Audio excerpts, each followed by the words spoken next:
I sent you about 3 seconds ago. Okay, all right, gotcha. All right, well, I'm going to call tonight's order together. Tonight's order of our North Highlands Park and Recreation District monthly meeting. We have in attendance just 3 of us board members at the time, Bo and Vlade and myself. So it's still a quorum, correct, Larry? Via is here, and so is Crystal. Oh, there's Crystal. Okay. And Via. Okay, Rachel, you could have said, hey, Pat. No. Sorry, I didn't realize that was you, Crystal. I would have let you in earlier. Your name says Impact SAC, and I thought, sorry about that. No worries. I have a district laptop, so it continues to do that even though I change it. So sorry about that. Sorry. Miss Crystal, good evening. Miss V, good evening. Okay, we got everyone here. So I called it to order, so we'll do approval of the minutes. Anyone got anything? Because I didn't see anything out of whack. So if no one has any further discussions, I will accept the motion and a second to approve, or So moved. Motion to approve. motion. I second that. Okay. Any further discussion, or we were good on it, right? Okay. Terry? Director Cummings, I'm good. Director Harding, Aye. Director Reynolds, Aye. Director Ballin, Aye. Chairperson Williams. Aye. Motion passed by a vote of 5-0. Perfect. All right, chairperson's report. No, I've been too busy. The Sacramento County has needed my services too much this last couple of weeks, so I'm good. Comments from fellow board members? Good evening. Oh, Crystal? I'll go after Crystal. Okay. I just wanted to bring to light that the pandemic, COVID, and just all of life's activities often cause, just hard times on folks. And I want to just acknowledge that I was going through a really hard time these last few months, from seasonal depression to parenting 4 children and being a mom. It was just a lot. So I want to just encourage each and every one of you to breathe, seek therapy or alternative forms of treatment if necessary, and have a team, a group of folks, a friend that you can call, text when you are in need. And I'm so grateful that I did have some folks in my life that recognize, like, where the heck have you been? You're usually active on social media. Why aren't you as talkative? And just really was able to acknowledge where they saw things were different and to really just support me through that. So I just want to encourage y'all. It's hard out here, and especially to our community members, our parents, distance learning, our students, teachers. I mean, my heart just goes out. I'm working in a hospital and around death and dying all the time, and it just made me really, really sad. And I really just want to share love and hope and peace to each and every one of you as we continue on this journey through the pandemic and the months to come. And this has been joyful for me to serve, to know that at least in the midst of all this chaos and hardship, our district is making strides. We're receiving funding. We have projects in store. So that really was helpful in bringing some joy into my life. So thank you. And I just hope that we have a wonderful month and time to come. Thank you. Just remember, Crystal, I'm always out there if you need someone to talk to. Always. Bo.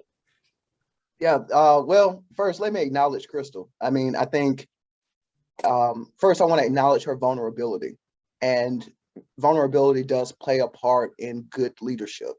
And so I want to thank you for being able to not only be vulnerable with us as a team, but with your entire community. And I know that'll open up so many more doors and have folks feeling like, hey, I'm not the only one. So I thank you for that. I also want to acknowledge this is Black History Heritage Month, Heritage Appreciation Month. I've been learning a whole lot of new things. I encourage you all to really seek out, not just this month, let this month be a trigger for you, but there's a wealth of knowledge about Black people and Black folk in this country, and all around the world, but particularly in this country. You'd be amazed to learn some of the things that you learn because you don't learn it in school. And for all the ills of social media, one thing that it has done is, while some other places are burning books, you can actually download those same books on the internet. These people are not remembering that you can also, that it's not the old days. You don't just burn a book and it disappears. It's out there. You can get it. But also just kind of challenging ourselves. I also encourage you, within North Highlands, there are a lot of Black-owned businesses. Please stop by, patron them, and let's keep. I'm always trying to make sure that whatever I do, that I do it within the North Highlands community first. If I, for some reason, cannot find that good or service, then I'll look elsewhere. But I want to start at home first. Keep our dollars in our community. Recycle our dollars.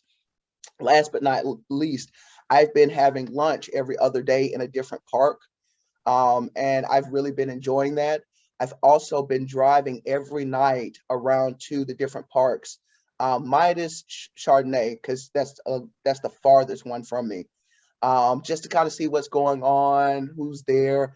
I have nothing huge to report, but I do at night. But with lunch, it's been good to see the kids and the families out, getting some fresh air, enjoying themselves, seeing people walk their dogs. And I know that's what we want to see in our community. So that's all I have. Thank you much. Thank you. Yeah, that reminds me, Larry, I got to tell you something about Brock Park. But I mean, you too, Scott. You'll hear. I'll come in next week. But yeah, that blew me away. But nothing bad. But just V, you got anything? If I could No, learn my speakerphone, I'd be okay. No, I don't have anything. Okay, Lottie. Thank you. no, it's nice to see. It's nice to see everyone. It's always better in person, but this is great too. And I just wanted to say I appreciate everybody's hard work. Getting all the funding and getting that done. I know it takes a team. I know we just get an email, or an update saying that the good news, but I just want to make sure to express the gratitude for the whole team. I know everybody's working really hard on this, so thank you. Cool. All right, we'll go to number 5, then reports. We don't have any reports from any standing committees. Jump into number 6. Now, just be advised, folks, that we go up to E, but then we added on an F, and I will discuss that. He's down at our bottom. So I'll introduce him after we go through our other stuff. Patrick, I have a question. When we were talking about the committee meetings, and I know last meeting we were assigned, or you set up the committees, do we kind of set tentative dates? I know Larry said it's kind of as needed, but do we at least set a tentative for each of those committees to kind of at least connect and see where we are, what's pending, or any of those things? Or we just wait and see? All my years have been on the board and coming to this district. I mean, I'll let Larry verify it, but we just, unless something comes up, we don't make any dates, no preliminary dates or nothing. It's just we got the committees. If something arises, we need to get them together, then we just put them together. Right? Am I correct, Larry? That's been the past practice, and I will share with the board that be careful what you ask for, because in about 6 months you might be telling me to stop scheduling committee meetings. We have a lot of stuff on the agenda coming up, so I think you're going to see quite a few meetings scheduled.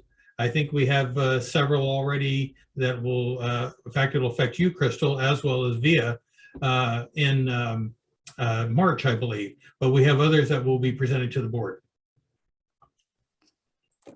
All right, so we'll go to administrator's report. Larry, Okay, I'll try to be quick here with this. I provided the board with, and I do this every year, it's a preliminary budget schedule as we start planning for the next fiscal year budget. And those dates are pretty much are specific to the staff, except for when we get towards the end. You'll notice that we have meetings with our budget, finance, and audit committees. We have for the preliminary budget approval and then the final budget approval. But I like to share this with you so you can get these on your calendar, and also to let you know that staff will begin shortly to begin working on next year's budget. We probably already have. But these are the timelines that staff has to create the budget materials, share them with myself and Terry. And from this process, we start putting the next year's budget together piece by piece. So that's really just an information meeting that I wanted to share with you. And this is for the general fund as well as Cherry Blossom Park as well. I did give you an update on the status of the park and recreation facilities and master plan and Sierra Creek Park. This is information hopefully that you'll find helpful to you. It talks about the schedule going forward. And of course, as I stated, these dates are flexible, but it gives you kind of an idea and a timeline of what's planned ahead for the master plan we've created. We're about 3/4 way completed with the RFP for the master plan and for Sierra Creek Park project. We've also completed, as of today, the master list of all the design firms that will have asked or requested to be included on the mailer list, so they can take a look to see if either one or both projects are of interest to them. And we have actually been contacted in the last couple of days by 3 or 4 new firms that have found out by going online that we received a state grant. So they're putting their name in the hat and let us know that they are interested as well. So I won't go through all those things. I did want to touch base a little bit on the Sierra Creek Park timeline, the selection and timeline. We actually have some updates on this. I spent about an hour on the phone day before yesterday with Mary Baum, who is our state project officer. And in my narrative on this report, I mentioned that the state was considering extending the timeline on the project. And that has a lot to do with, as I mentioned to you, the state of California also contributed funding to Prop 68, which added to the total over $500 million, which allowed more agencies to qualify for grants. And as part of that, there was 2 separate timelines, one for that and then one for the Prop 68. Well, from what I was told a couple days ago, they've kind of merged those timelines together. So they have provided an extension. The project must be complete and finished no later than June 2026. And we should have it done, according to this, 6 months in advance of that in case we run into problems. But what I want to do is reassure the board that we're not waiting that long. We're jumping on this right now. And there's several important reasons why. One is the longer we wait, the cost of materials and equipment and salaries, they all go up. So the value of our $2.85 million today could be worth a lot less if we waited, say, 3 years to begin construction on the project. So we want to move fast. We want to get this project designed. And luckily for us, because of the Prop 68 process we went through with the community meetings, the framework of the park design is done. Now it's coming, we're bringing a landscape architect in to actually design the park, put those elements into the park, go through the public process again into the board process. And then we will then put the construction documents together and put it out to bid. So while we've been getting an extra year to complete the project, our timeline is not changing. We plan on getting that project done as quickly as we can so we can take advantage of the value of the current value of what materials and supplies cost. And I'm sure all of you are aware the big news has been the cost of living increase. Well, that works against us. because everything price goes up and we want to take advantage of as low prices as we can. So anyway, that's my update on that. And if you have any questions about that particular item, please let me know. And if I do just two quick things I wanted to, or one thing I wanted to add to let the board know that the office is closed tomorrow. It's Lincoln's recognition of Lincoln's birthday, which is a district holiday. And also on Monday, February 21st, it is President's Day, and that is also a district holiday. So I just want to give you a heads up in case you dropped by and nobody was around. So that concludes my report, and I believe that the park and facility maintenance report is next. All right. Bo, did you have something? Yeah, and it's primarily for Larry, but you know, also direction of my colleagues on the board. So Larry, you know, I'm very invested in the community garden portion of the new park. And I really want to take some time to think through how we do that. And we've talked about this before, so I won't belabor the point tonight. But I think that there are a few community gardens around the Sacramento County. A lot of them are very community-based that we could learn from. And so I'm wondering, how do we get more of those people, you know, maybe invite them to a meeting, a standard board meeting, or maybe it's some other kind of meeting. I don't know how that would work. But I think there's some subject matter experts and some urban farmers that could really help us think this through. Because my concern is I don't want it to just be another plot of land where people rent space and they grow, which is great, which is fine. But to me, it's not the full capacity of what a community garden can be, where a community garden can actually feed the actual community. So so that's for you, Larry, on kind of the process end. Is it better to, you know, get them in on a board meeting, or is there some other kind of meeting that we should have? And the same for you. I can understand if you don't have an answer tonight, but please put that on your radar for us to discuss very soon. Well, I think I could briefly touch on it, Bo. This would be my third community garden that I've been part of. And the process that I found to be very helpful is to go out and do like a field trip, invite the board and go to visit some of these community gardens. Community gardens usually have one person that's kind of designated as the voice and the face of everybody else. Yeah. And several times, I remember at least several times, I would go to the community garden along with either our city council or Park and Recreation Commission, depending upon where I was working at the time. And we would go there and visit. And we learned so much by standing there and listening and looking and soaking it all in. And that kind of gives you the framework of what a community garden can be. Really important is the people who want to be part of the community garden. They want to give you their feedback of what they're hoping it would be. Just a little information for the board. When we went through the Prop 68 community outreach process, we were working with a group of folks who were heavily invested in the community garden concept. Do you remember, Scott, what the name of that group was? I do not right off the top of my head, Okay. Larry, sorry. But from that conversation we had, they had some ideas, because there actually was a small community garden at a local church in the community, and they had some ideas too. Unfortunately, I think the lady who was in charge of that community garden concept or idea is no longer in this area. She's moved elsewhere.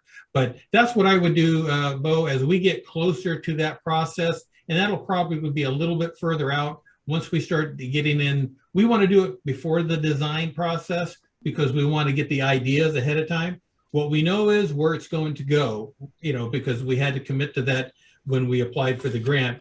But what goes in it, what it looks like, how it's maintained, how it's operated, that's all up to for everybody to weigh in on.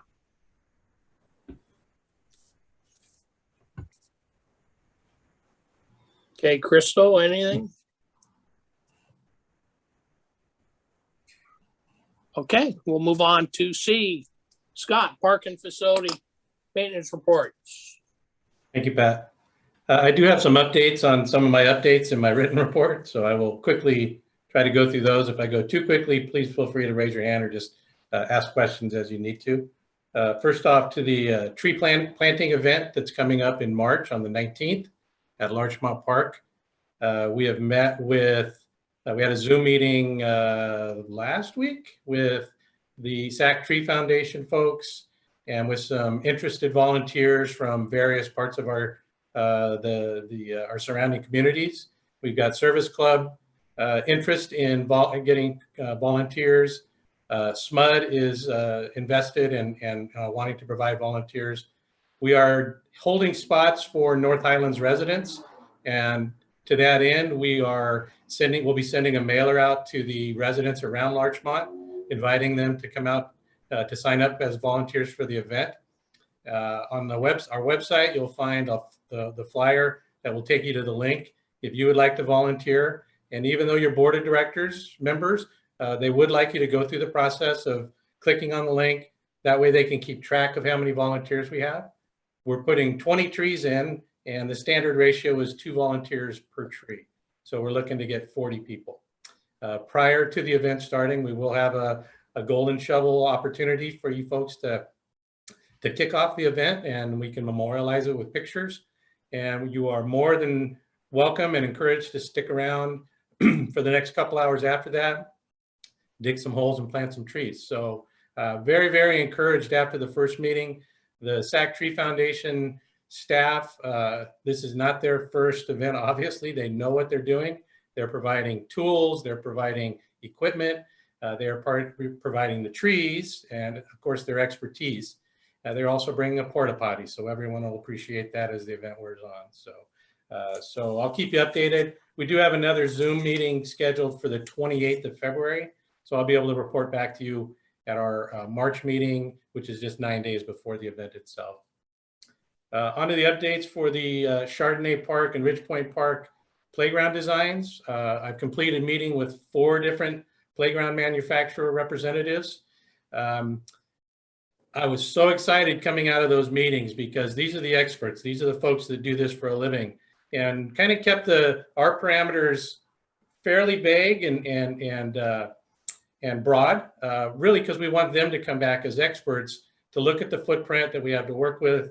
We give them the budget information, how much money we have to spend, what our timeline is, and then they're to come back to me within the next week or so with their ideas. I can tell you just in meeting with 4 very diverse companies with different approaches to the same industry, some of the ideas I heard, adult fitness apparatus in some of our parks.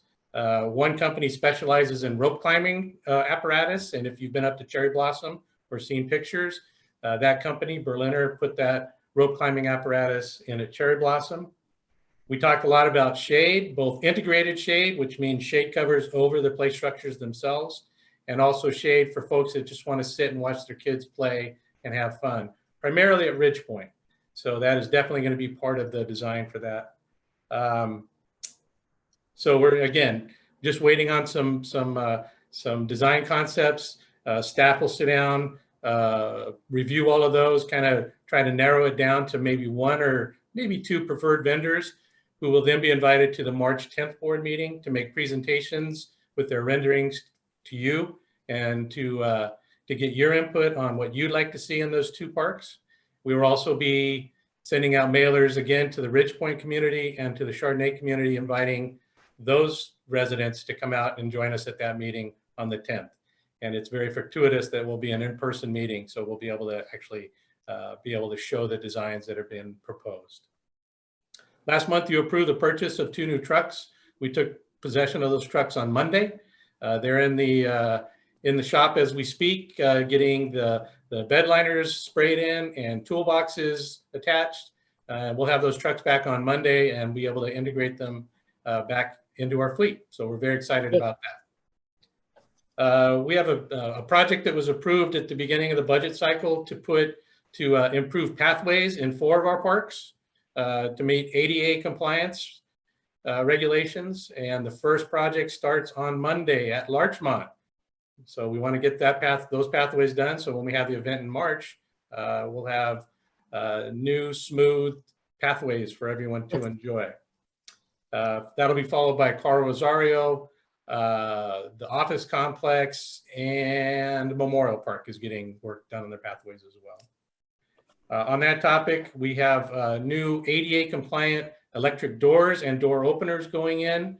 That project begins on Monday the 22nd. Should be completed by that Friday. So the doors in the community center will be completely replaced with sliding doors. And then the doors in the rec center and the office will get electric door openers that will be compatible with the doors we have there. So folks that need access will be able to push a button and those doors will open for them. So lots of stuff going on. If you have any questions about anything in my written report or those topics, I'd be happy to answer them now. Go ahead, Bo.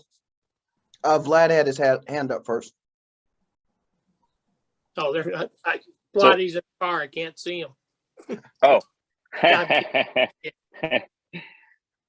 So Scott, I had a question regarding for the volunteering for the planting the tree. What sources are we doing to reach out to to get those volunteers? Is it just the flyers, or are we using anything on the social media? We'll be putting out a press release when we get a little bit closer to the event. Some of the motivated volunteers that have already joined in the effort have contacts with Supervisor Desmond's office. They've engaged him. He's excited about the event and has some pull with getting people out for community events in our area.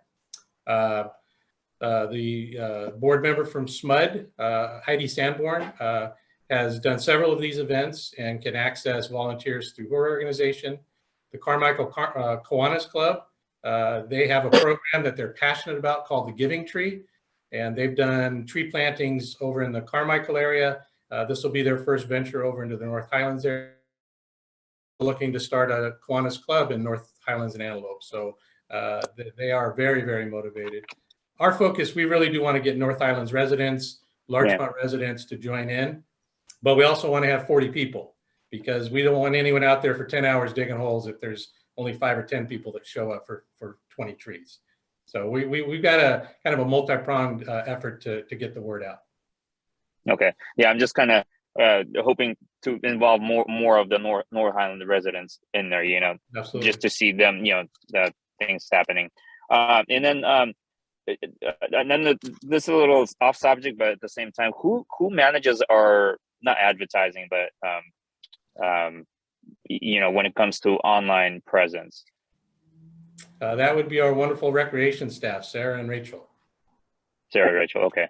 I just had a question for later. Just if we do have any presence like on Nextdoor, some of the websites that are used by the residents, or local communities. And another, I guess, a question or suggestion for the new trucks. I wonder if we could. I think Bo mentioned it last time, but I think it'd be a great idea maybe to have it online or some pictures of just to show the community that that we got this new equipment that we can use to help out. Absolutely. Yeah, we'll get pictures up on the website. I'll also include that in my March report, so you'll get a chance to see the trucks. And heck, maybe I'll even bring them down to the meeting, and 5 or 10 minutes before, you can take a walk through and check them out in person. We could sit them and touch them. All right, great. That's a good. The alarm, Thank you. Thanks. Oh. Yeah, so for the tree planting event, first, if any of my fellow board members want to go knock some doors, the weekend before or a couple of days before, we can split up the streets and get to knocking and putting flyers in the doors if that's something folks are interested in. For the event itself, will there be any refreshments or like charm or shirts or get any kind of giveaways, anything, incentives, anything like that? We plan on having coffee and donuts prior to the event. Okay. So yeah, and we'll have water and all those things. We'll have plenty of PPE out there as well for folks that want to mask up or glove up. So yeah, we're trying to cross all those boxes off. So I have a call soon with Heidi. I'm going to see if there's some kind of SMUD, I don't know, something, charm, a pencil, a pen, or something that they can bring out, and the same with swag.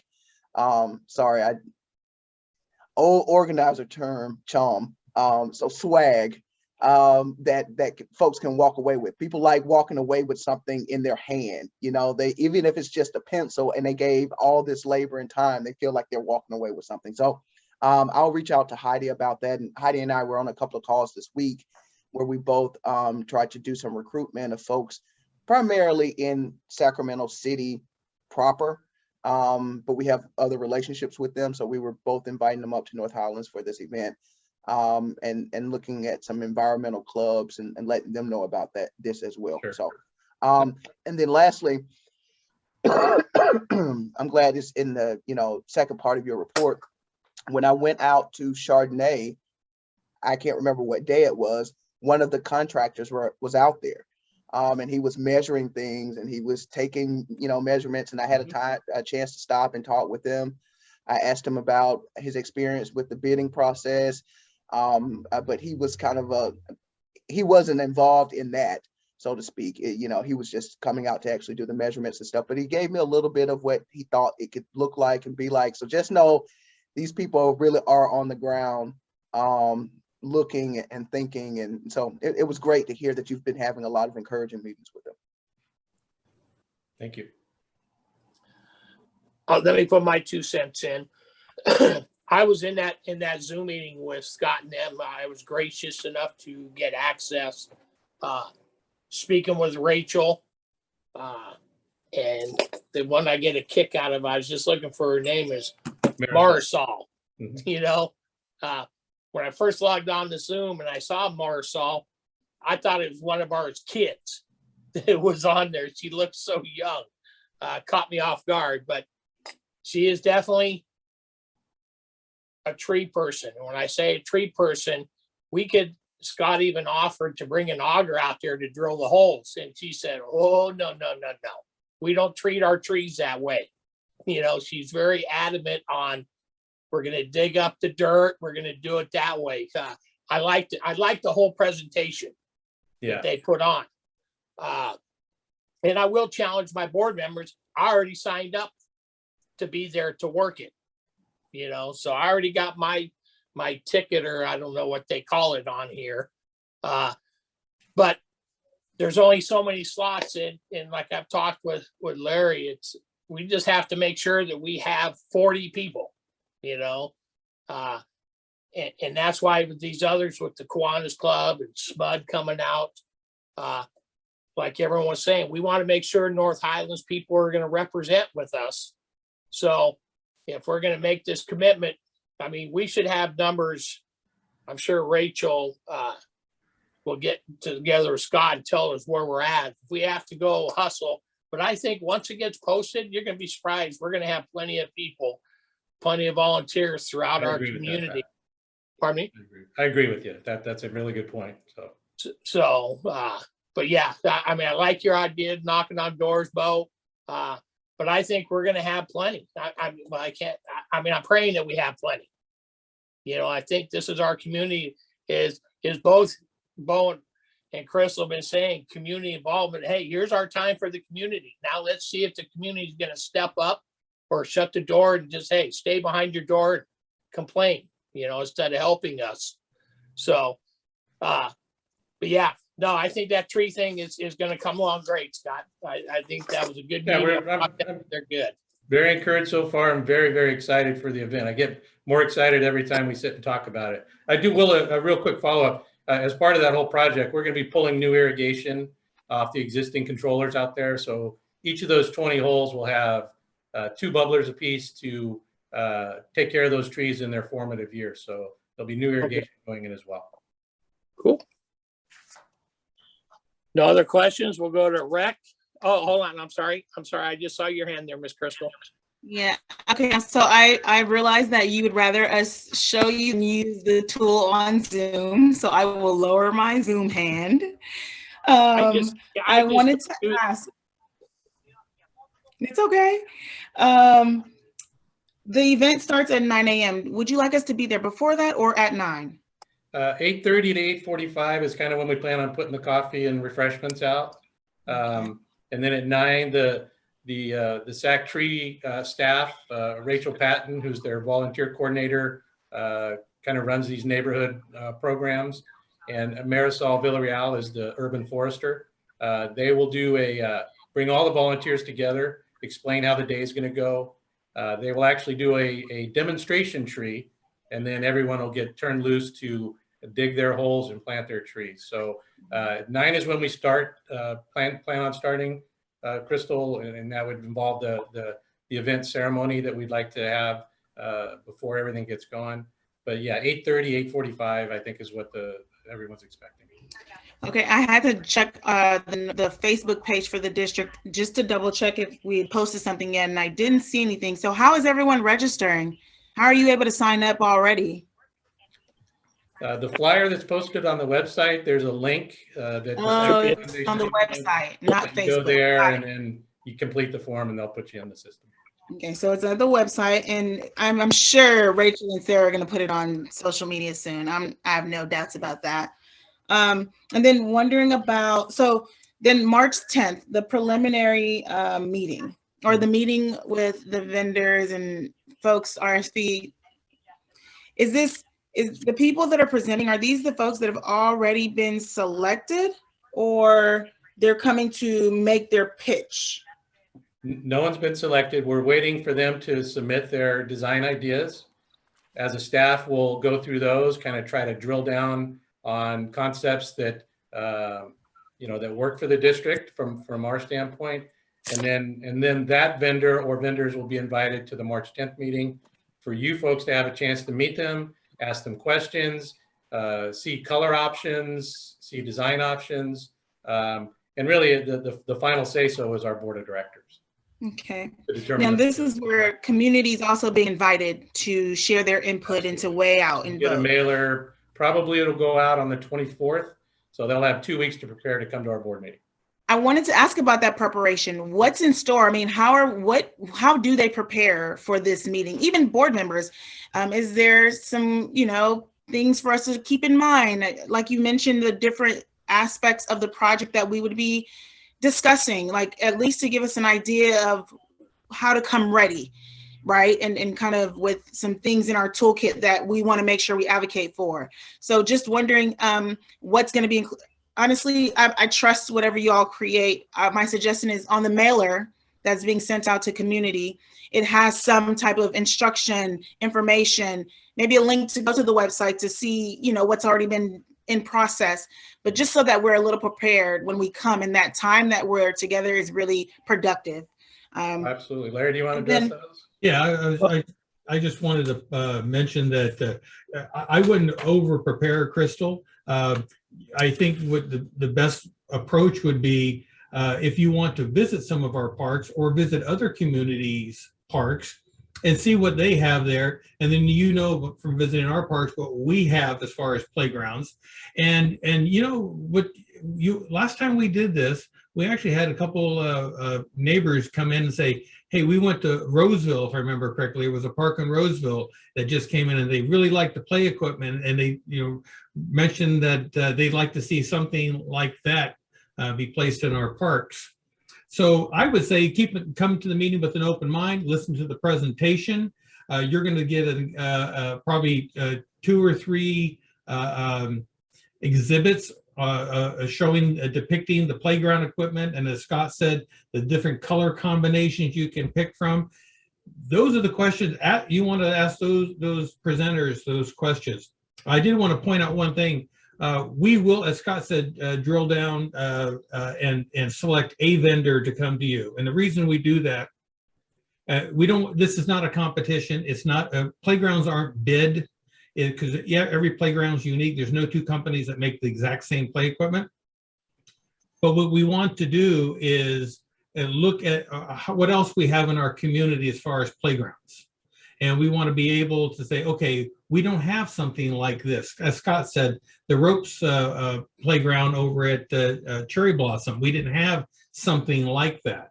So what we're going to be looking for, and we don't want to skewer the process. We don't tell them, well, we want this. No, tell us what you got. Here's our budget. Give us some ideas. And as I think Bo said, he met one of the playground manufacturer reps out there. If they're doing their job, they're out there looking around to see what we already have. because the last thing they want to do is come in and turn around and propose something we already got. So that's what you're going to see. I would say, just come to the meeting, keep an open mind, listen to the presentation, and the questions will just start coming, trust me. And most importantly, we really want to get the input from the community as well, especially those people who are living around those parks, because those are neighborhood parks. While they're open to the entire public, they are neighborhood parks, and we really value their input. And Scott's going to do a good job of getting that word out to those folks, and hopefully they'll come down to the meeting and share their interests as well. Just for my 2 cents on this, since I was here with Cherry Blossom when we designed that playground, it was the whole board made the decision. Hey, some people wanted this, some people want this. Scott and the manufacturer, whoever, is going to bring basically what they have to offer. And like Larry said, most of them are all the same. I mean, they have something different here, but you're going to see that it's going to be real simple. Once you see a picture of it, they'll have schematics of it, and boom, you're going to say, hey, this is what we want in our park. If I could just make one comment, Pat, to add, I did forget one important thing. One of the things we look at too, playground manufacturers are like car manufacturers. You know, somebody rolls out a Corvette in front of you or a Ford Pinto. I think you can see the difference. They're both cars. They're both going to run. They're both going to serve a purpose. But clearly one is going to catch your eye probably more than the other. So these manufacturers, when we invite them to come in and look at making I don't know, it's wrong word, but to come and show an interest in our playgrounds, they represent, you know, I don't want to say the low end, but probably the middle and the high end. And so one of the things you're going to look at is, gee, if we got a budget of $100,000, we can get this much more with this manufacturer. Otherwise, we have to scale it down to this much, or we have to come back and put more money in the budget. And at that point, we don't want to do that because the present, you know, all the work's gone in already into the design or the presentation for what you're going to see that night. So you're going to get a sample of everything, but by the time we get to it, we're going to look at something that's unique, different than what we already have, fits within our budget. And Crystal, I know that you and I talked a little bit about this. I think Scott just mentioned it.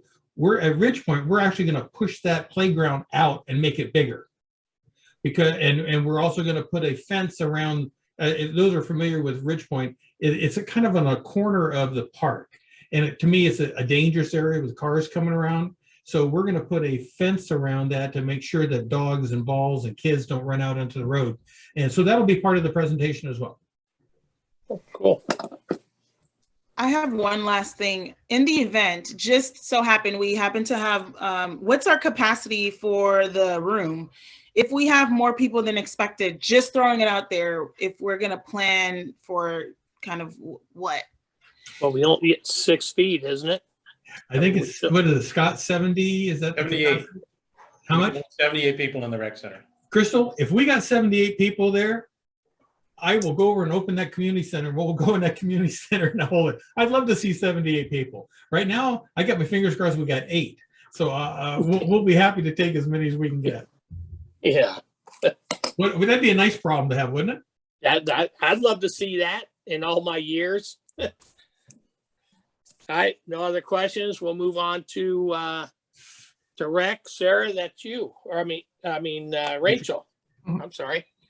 I'm going to have a hard time topping Scott's report. The only thing that I wanted to add, mentioned in the board report, is Lila Hansen, our senior coordinator, was retiring. Today was her last day, and we had a retirement party for her.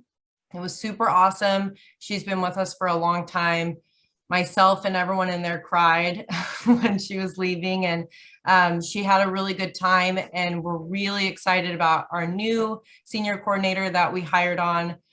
She is really funny and witty, and she has a long standing with this program. Her parents actually were founding members of this program many, many years ago. So she's been involved or known about it for a long time. Other than that, I don't really have anything to add, but I'm happy to take any questions on behalf of Sarah. I just wish you would have known you're having that party. I didn't notice it So I looked at it because I would have showed up just to thank her on behalf of the board and, but yeah, sorry to see that she's leaving. So. Yeah, it's a good thing for her. I think she's just, is ready to kind of move on with her life and, but she's going to come back and visit. I told her I know where she lives. I still have her address and I'll find her. Yes, Miss Crystal. Hey, I wanted to just inquire for youth sports. Although the cheer program had 11 registrants, I wondered could we have just revised it and it be a dance? Just time with those youth together, because we already had 11, and I'm sure maybe a couple of them would have brought another friend with them. But just wondering, is it possible sometimes? And I know it's probably like a cost analysis and is this a benefit or risk? But just wondering if at times a program like that does, depend on basketball or sports, if there are participants for us to just reimagine what they do. Just throwing that out there. I can go ahead and jump in there, Rachel, and because Sarah and I just talked about this last week. The programs are distinctly different, but they're tied in together. The cheer program ties in because then they end up cheering for the sports programs and that sort of thing.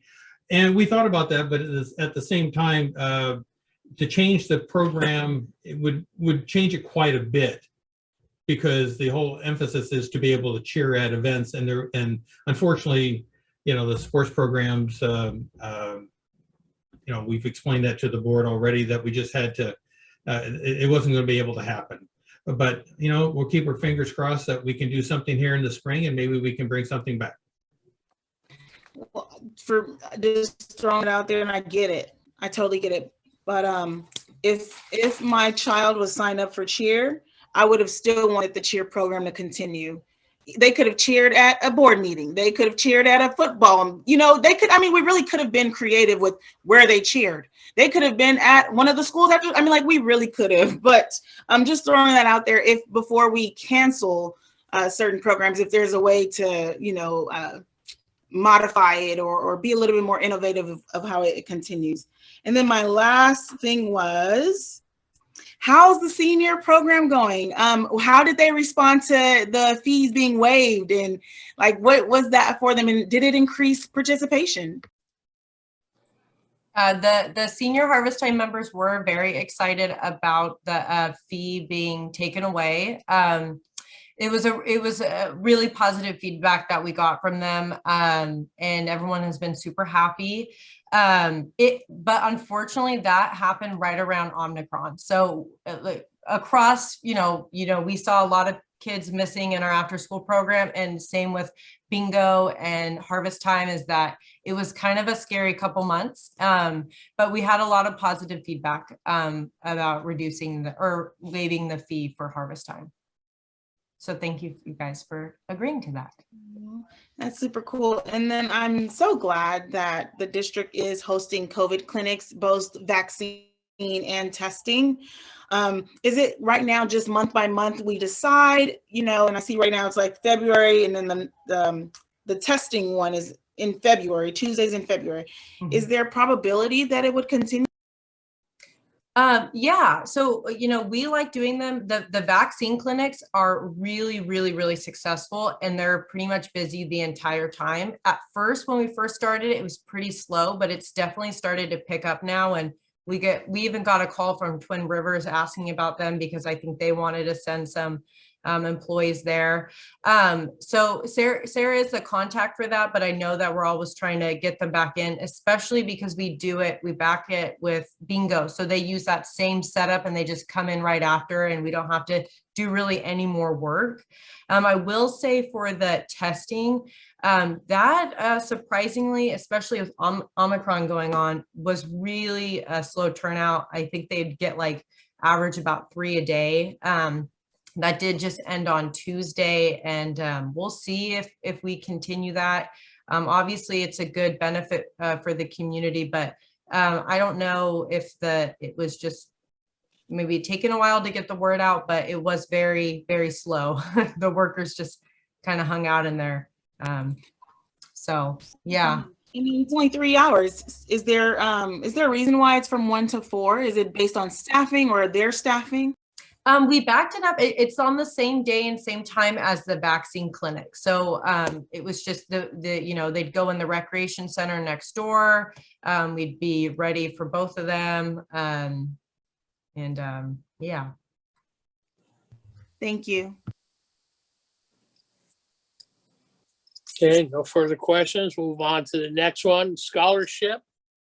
Oh, hold on a sec. Hold on. Bo? Back on the record. Vaya, I have a question. Vaya has a question, and then I have a question after that. Thanks. Hi, Rachel, I kind of talked to you earlier when I saw you the other day. For the before school program, is it just for, what is Ridgepoint School? Is that what it's called? Yeah, so Ridgepoint School was one of the starter schools. There was 4 other schools in Twin Rivers that were selected for this. Off the top of my head, I cannot remember. And basically we were like the guinea pigs. We were the test run of this new program that Twin Rivers was running.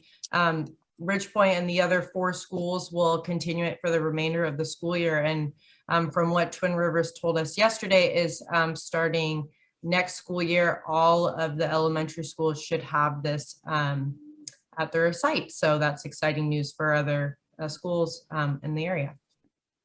Do the kids have to be at that school, or can the other kids come to that school and then get bussed out? Unfortunately, it is only for students that go to Ridgepoint. Okay, I thought so. I was just asking. Thank you. We'd love to have Lincoln, but I know, right? One wish. Thank you. Bo?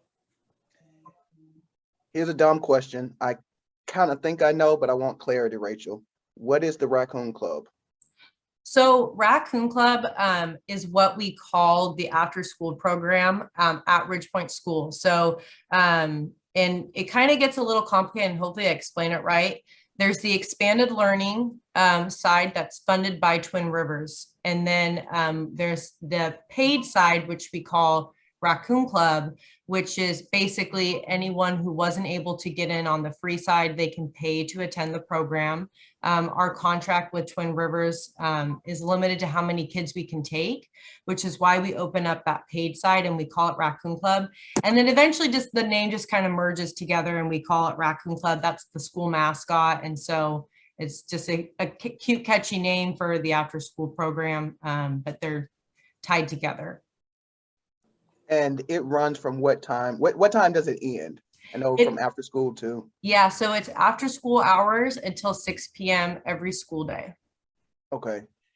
And are there issues with parents not being able to make it by 6, or have you heard of additional needs? And I'm not saying that should fall on us, but is 6 o'clock enough time? So far, we haven't had too many issues. Of course, occasionally a parent will pick up a few minutes late. Fortunately, we have really awesome parents and they're really they're really great at communicating with us if they're going to be picking up late. But it's all across the board. I believe every school district or every school in Twin Rivers ends at 6 p.m. And there's pretty tight guidelines that the school has to follow based on the grant that we're under.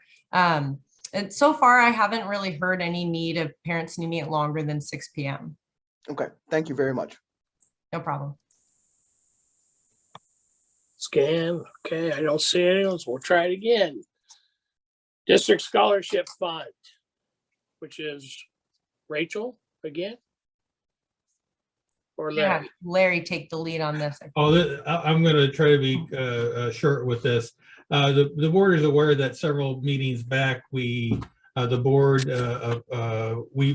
with the board the program for regenerating, I can't think of what I'm trying to say, restarting up the sponsorship program, and we talked about creating in a sense a new program, and so we ran that by the board. And you created basically a policy agreeing with the parameters of the sponsorship program. What we said we would do is come back later on when we're getting close to rolling this out by showing the board a draft of the the sponsorship letter that would go out to the local businesses, service clubs, and others, and that's attached to your agenda under, it has the little draft logo on it. But anyway, I just wanted to share that with you. We're going to tighten that up in the next couple of weeks, and our goal is to get that mailed out to the community by the end of the month, and hopefully we'll get a good response. And the key to this, and those who are involved with sponsorships and those types of fundraising, the key is making sure that when people make a donation, that we follow it up at the end and we tell them how their money was used, how the community was served, because you want them to be able to make that donation again in the future. And Sarah has done a really good job putting this together. And I just wanted to show this to the board, and we will be rolling this out towards the end of the month. Crystal.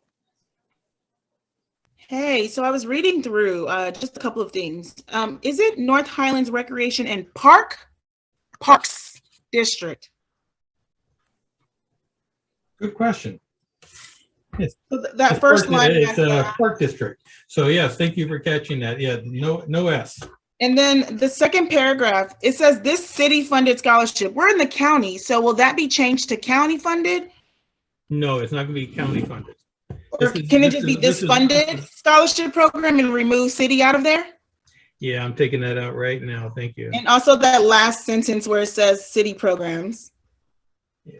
And then another one for platinum, it's missing the I. So it says platinum. I think, isn't there an I in platinum? Well, whatever it is, we will correct it. All right. And then I love that you have the board there listed. And this is going to be amazing. I would also, this is going on like a letter, right? 8x11? Yes. Paper. Is it going to be like nice paper, like nice, pretty paper in color? It's not going to be our basic white copy paper. No, she's already got the paper. Okay, with nice color. And it's going to be in color? We can make it in color, yes. I'm just saying, it just, sometimes it gives a little bit more appeal when it's in color. And then I wanted to know, did our logo actually change? No, our logo is not changed, but this is very common in parks and recreation agencies. You have in this case, we have a district logo, and that's the logo you see with the on the bicycle with the kids riding the bikes. But it's common then to reuse a different logo if you're doing a specific program or activity to try to change it up a little bit. But it's interesting you bring that up, Crystal, because Sarah is coming back to the board within the next several meetings to propose a consideration of a new district logo. Terry, you've been around here the longest. How long has that district logo been that we've been using it? Do you know? Over 30 years. 30 years. And one of the things that Sarah and I talked about was maybe doing reach out to the community and do like a logo art contest or something, get the community to design a new logo, bring it to the board, make a presentation, and then let the board select the new logo. But we do use on occasion different logos for like the camp programs and the sports programs, but the bicycle, kids on the bicycle has been a logo that's been around for 30 years. Awesome. And then I'm so sorry, I forgot to point out my last piece. The first paragraph, the last sentence, it kind of reads a little, I'm not even sure how to read it, but I'm sure you will wordsmith it and make it work. But it's just something about like imaginative leisure time living patterns with it. Just, I don't know, is there supposed to be a comma there or something? However, it's amazing. And do we have a list of businesses that we'll be targeting? Is there, are we just mailing it to them? Are we going to them in person? And that's my last questions. No, we do. Yeah, we are. We've been working on a list for a long time. Now, sometimes you need to send it out to them and let them digest it a little bit. Sometimes people don't like it when you walk right in the door and you're taking up their time, and usually in the letter, what we'd say is that we would follow up later on to to see if they had any questions, that type of thing. So we'll make sure that this letter gets a going over before it goes out. And I'm a storyteller. I would just suggest one last thing is to include our social media on this letter so that they can go and check us out. They can see pictures. They can see how amazing Rachel and Sarah have been posting stuff and our pictures from events and activities. I think it's a great way to, again, connect with them on social media for them to see what we're doing. And that is it. But I'm so thankful that this is where we are now and moving forward. Got it. Looking around, I don't see no hands up. All right, we'll go to F. We'll go Dane. Thank you for waiting around as long as you did. This is Dane from CSDA that wants to say a few words to us.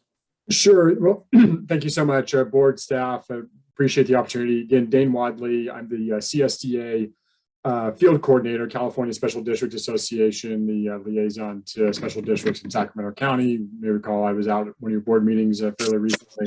But I just wanted to come on and kind of leading into the next item you guys are going to talk about with the COVID relief funds, and just congratulate the district on the funds you received from the state. You know, obviously a little bit over $742,000, which is one of the higher amounts in Sacramento County, and certainly there was, you had the need for it. And this was CSDA's, advocacy priority over the past 2 years, was to get some fiscal assistance specifically for special districts. And we were, working, as I told you before, in DC and in the state capitol, trying to find anyone who would get some of this money allocated to districts. And ultimately, we're successful, of course, through the state budget with the help of districts like yourselves, and certainly our state legislators too. We had a broad coalition of state legislators, both sides of the aisle, Senate and Assembly, to kind of get this through the process. So I just want to congratulate you on that. And then along the same lines, obviously, I kind of started saying it already, but just thank you so much, because the district was, one of those advocates for us. We couldn't have done this without districts being engaged, writing those letters, making the phone calls to, as I said, help influence the legislators to ultimately get this in the state budget.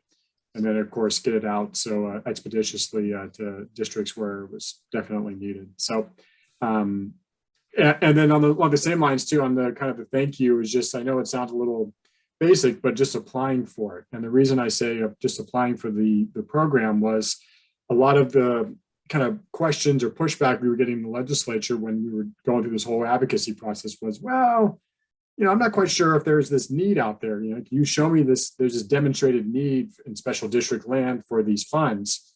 And of course, we had data that we, were bringing to them, and that was all good. Of course, we ultimately got the $100 million, but now we have even more solid data, because the applications that came in for this $100 million fund, like, it exceeded $100 million. So it certainly helped our kind of credibility and our standing with the state legislature and the governor's office, with everything we've been saying for the past 2 years, when districts such as yourselves stepped up to apply and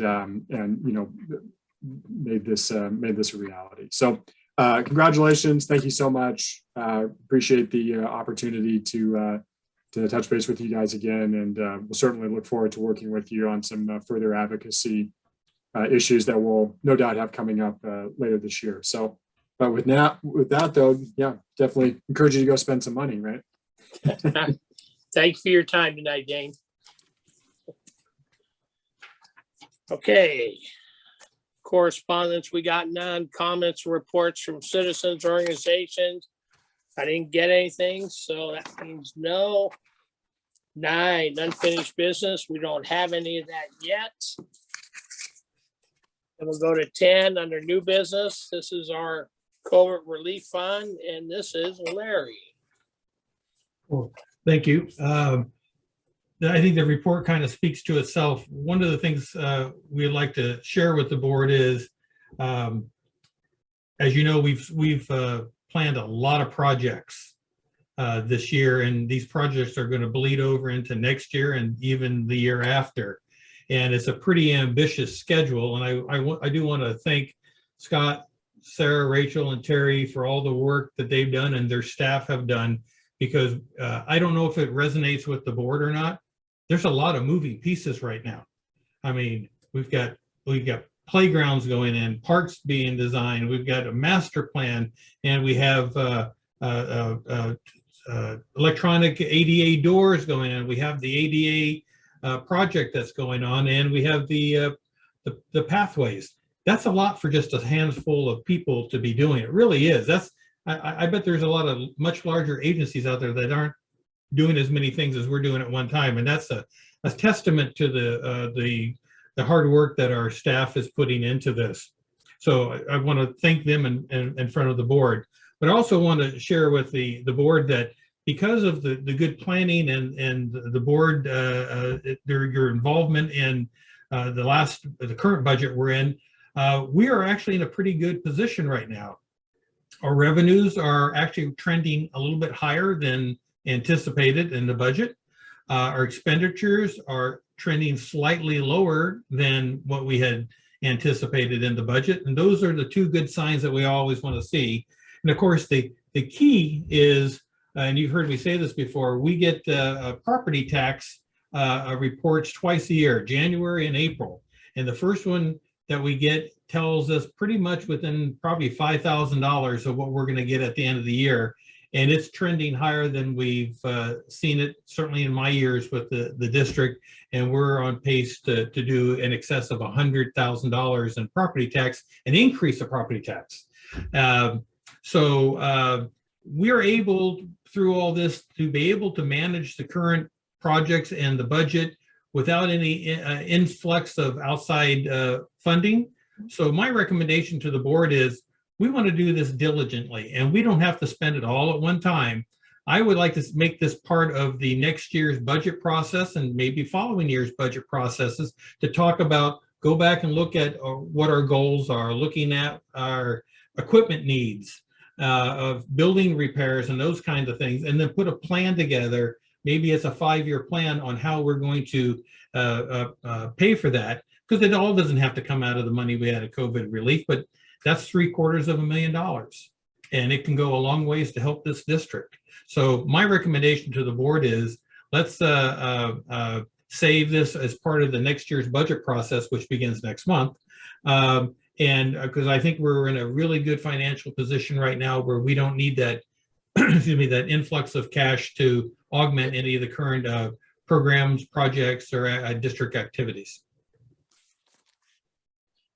I agree with you, Larry. I've been in contact with Larry quite a bit since we got this. We just have so much going on right now.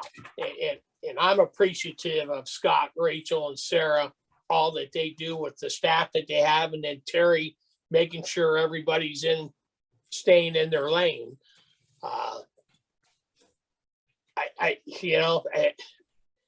This Sierra Creek's gonna take our time once the bidding gets done, and then once that Lakes of Antelope starts, it could be starting at the end of the year or something. We're just gonna be, for a small district, I mean, we're sitting good right now. We got a lot of good projects. Do we want to do more? Oh, heck yeah. Can we do more? Eventually. But right now we have to settle with, I think, with what we got. And like Larry said, hey, let's just put this money, this $750,000. I can't even fathom that we can use any way we want. Let's just put it to good use. But since we have it, we don't have to spend it. Let's, like he said, let's just sit for a bit and work with what we got, because we do have a lot of projects going on, and it's only going to get bigger. So that's my 2 cents. Just one more point to share with the board. If the current plans for projects that have been brought to our attention either by the county or by the developers come to fruition, within the next 5 years, the district could be looking at $10 million plus in developer impact fees to improve our current facilities, our parks, add new facilities. That is amazing, because as I shared with Pat 8 years ago when I came on board, we had, I think it was $150,000 in developer impact fees. To think about now where we're, over $1 million, $2 million, $3 million, and then in 5 years, it could be 10 million. That's unbelievable. So we've got a lot of planning ahead of us. And we want to do this the right way to make sure that we address the district's needs. So I think this is a good approach. Anyone got any questions for Larry? Don't see no hands up. Okay. All right, number 11, payment. But you need to take it. That's a vote required on that. Oh, yeah. It's a vote. a recommendation, I'm sorry, right? Terry.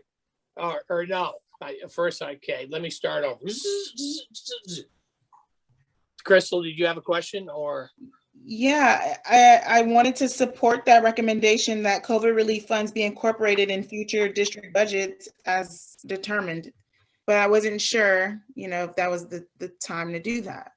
Yes, no, I was wrong. I'm looking at my notes and I've looked at it already got 5 times today. And yes, no, we do have to take a vote on it. So we need So I do move to what I just said, recommend the funds be incorporated in future budgets, district budget.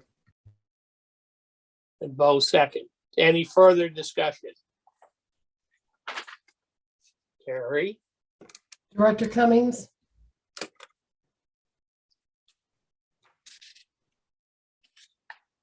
Aye, sorry. that's okay. Sorry. Director Harding, Director Reynolds, Aye. Director Valen, Aye. Chairperson Williams. Aye. Motion passed by a vote of 5-0. All right, now we can go to payment of the bills. I didn't see anything out of whack. Anybody see anything, question anything? It wasn't a question, but I was just like, dang, y'all pay a lot of bills. It takes a lot to operate and maintain a district. It just, when I go through the list and see just all of the items and details, and it really is a tremendous feat. So I appreciate you all just being so diligent and on it. And yeah, I see no audits, no issues. Thank you. Yeah. All right, so I need a motion and a second if we're done discussing. I did see this. Oh, sorry. I'm just kidding. I didn't see anything. Go ahead, Bo. Yeah, I move for payment of approval of payment for January 2022's bills. I second that. Any further discussion? Director Barry? Harding, Aye. Director Cummings, Aye. Director Reynolds, Aye. Director Valen, Aye. Chairperson Williams. Aye. Motion passed by a vote of 5-0. Right, now we're gonna be going into recess. Into a closed session. For an employee's agreement, and did I read that part right, Larry? We're going into a closed session. With this closed session, what's gonna happen is Rachel is gonna move everyone out but us board members. And then us board members, we're gonna discuss what we're gonna discuss in the closed session. And then when we're done discussing, we'll bring everybody back. Right? And then we will end it from there. Right, Larry? Yes. Okay. I'm gonna pause recording right now and then open the breakout room for Scott, Terry, and Larry. So just look out for that. Okay, recording's back on. All right, we're back in session. There are no reportable actions taken by the board. So our meeting is adjourned. Our next Board of Directors meeting is March 10th at 6:30 in the recreation room. right. I thank you, everybody, Have a good night, everyone. for their patience. Good night, and we'll talk soon. Talk All soon. right, thank you. Everyone be Good safe. night, everybody. Good Good night. night. Good night.